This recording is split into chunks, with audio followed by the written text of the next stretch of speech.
Allô guys, j'espère que vous allez bien. Actuellement, j'ai vu un clip passer. C'est un activiste, il s'appelle Dr. Omar Johnson. Lui, c'est un activiste afro, pro-afro, pro-black. Il a des idées très directes et des fois très radicales et catégoriques. Mais rendu 2024, au début, je l'écoutais et j'étais comme, oh, c'est très radical. Mais rendu en 2024, je comprends son message. Et puis un message qui parle justement, il s'est intéressé à ce qui se passe en Haïti. Donc, j'ai encore plus écouté.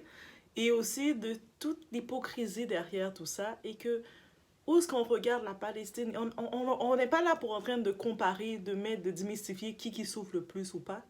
Mais qu'est-ce qui se passe ici, c'est encore plus affreux. Et c'est vraiment dans ce point qu'il s'intéresse. Et je vais vous laisser écouter son clip. Vous allez prendre le temps, je sais que votre cerveau, on va prendre le temps de mettre son cerveau, d'écouter son clip, son anglais, mais bref, vous comprenez l'anglais. It's about everything. On va écouter son idée. Et il n'a pas tort. Moi, je vous dis d'avance, il n'a pas tort. Donc, on y va, on s'installe sans perdre d'instant.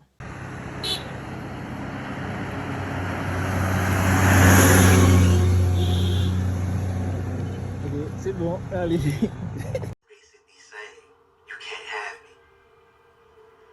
The Congo and Haiti, the reason why those are the two longest going and most disastrous human rights situations is because iridium in Haiti. Iridium is a mineral you need for atomic weaponry.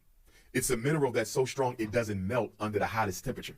So America doesn't want Haiti selling their iridium to anybody else in the world. That's why they keep Haiti backwards, because Haiti is one of the top producers of iridium on the planet. And for the Congo, it goes without saying. The Congo has the purest cobalt in the world. Excuse me, coltan. Okay, coltan is a mineral that they make from titanium and cobalt, I believe, but it's a very precious mineral that you need for every electromagnetic device. You need it for the cell phone, the helicopter, the walkie-talkie, the radio. There would be no technological age without that coltan. Guess who has the purest coltan?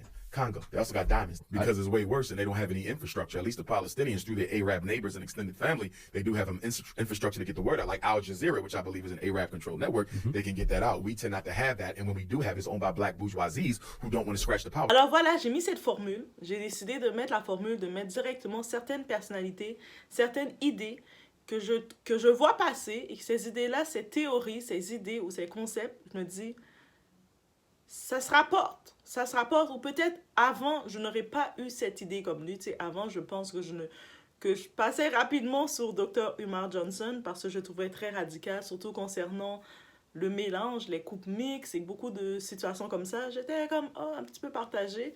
Il y a des idées encore de lui que, en vrai de vrai, je suis encore partagée, mais d'autres points de lui concernant le côté société, côté enjeu, côté qu'est-ce qu'on a, qu'est-ce qu'on devient, côté l'union, que je le comprends complètement. Donc oui, je vois aussi son implication, il est vraiment impliqué, il est quand même une grande personnalité, c'est ça que je retiens. C'est une grande personnalité, c'est un activiste, il est là pour la cause, pour l'avancement de la cause, à sa façon aussi. C'est une voix forte, donc c'est une voix puissante. Et qu'on le veuille pas, on a besoin de ce type de voix-là. On a besoin dans une cause de ce type de voix. Oui, des fois, dans des causes, il y a des gens qui sont plus radicales, il y a des gens qui vont être plus souples, qui vont accepter, tolérer plus de choses.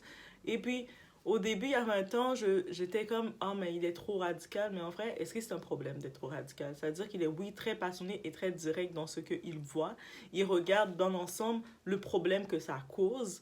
Et ce problème que ça cause, si on ne fait rien, bientôt, c'est nous-mêmes qui allons nous exterminer. Dit comme ça, guys, oui. Donc, c'est pour ça que j'ai pris vraiment le temps de regarder un peu plus son contenu.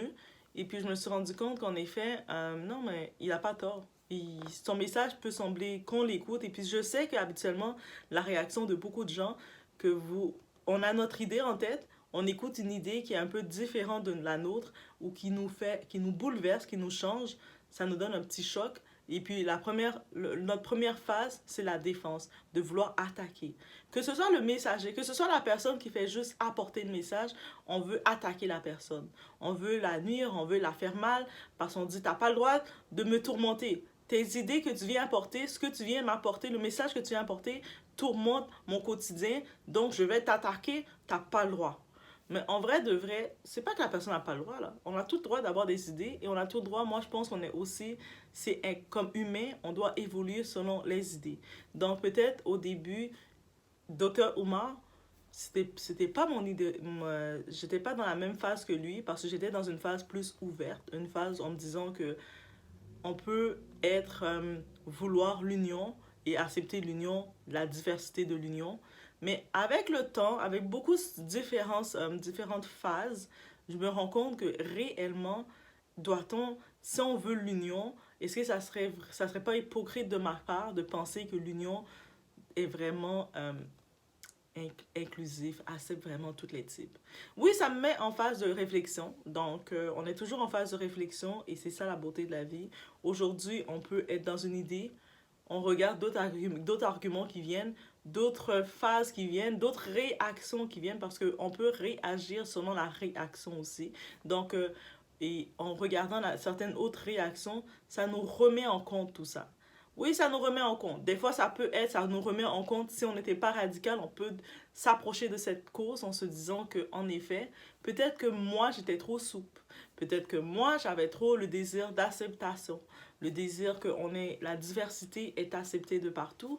Et c'est quand on regarde son idée à lui, comment il avance, on se dit, mais depuis le début, il a toujours été ferme dans cette idée-là. Il n'était pas pour beaucoup de points, il était très ferme. Je sais qu'il y a eu certains écarts de lui, on a essayé de le piéger aussi certaines fois. Mais au-delà de ça, c'était Dr Umar. Donc, ceux qui le connaissent, laissez-moi savoir dans les commentaires, vous pensez quoi de cet activiste, de ce grand homme, c'est un grand homme, de cet activiste, influenceur. Donc, quand on parle d'influenceur, c'est un réel influenceur, donc il apporte son message. Et peut-être vous allez dire, ben, il ne m'influence pas. Moi, c'est quand même un influenceur. Il a une très grande plateforme. Je sais que le nombre compte.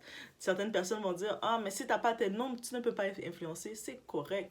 Mais lui, c'est un influenceur. Donc, on écoute son message à lui. Et je peux dire que je commence à m'approcher un peu plus de son message. Et je commence à me dire que ce qu'il dit, il n'a pas tort. Et de pointer sur ça, c'est pas une mauvaise chose. Donc, on y va sur ce, dans cette formule. Et on se voit au prochain vidéo.